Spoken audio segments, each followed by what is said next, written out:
Kag sa numero uno sa mga balita subong nga adlaw, may 66 tanan ka mga designated firecracker zones sa syudad sa Bacolod. Buot siningon, sa sinilang nga mga lugar pwede makapalupok kag makagamit sang pasirit. Samtang may 17 ka mga barangay nga napaslawan sa pagsumiti sang listahan sa mga lugar nga pwede lang makapalupok kag makapasirit. Yaring report ni Marty Go.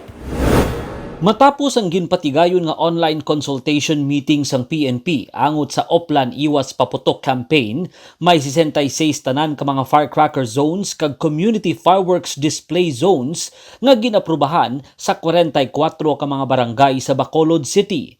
Ang pila sa ini nga mga barangay ang may isa tubtub apat ka mga designated zones.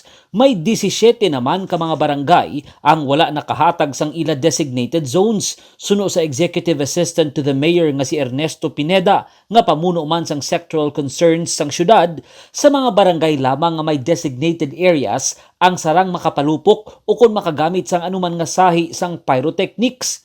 Ang barangay nga wala sang designated zone ang hindi man makapalupok.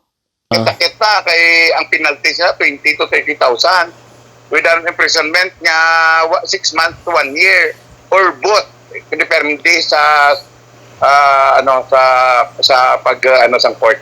Mayara man sang panugyan ang Regional Operations Division sang PNP sa mga local government units nga likawan anay sini nga tuig ang pagpatigayon sang mga community fireworks display o New Year's countdown para malikawan ang pagdagsa sa mga pumuluyo sa mga pampubliko nga lugar. Ang mga fireworks display o kung ang ining countdown gina-discourage gid, no? Kay hindi nagatuga sang mass gathering on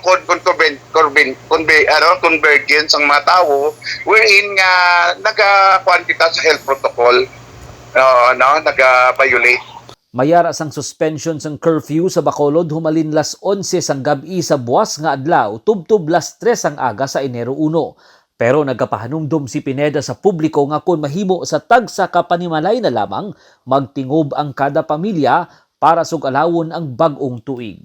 Martigo para sa Digicast Negros.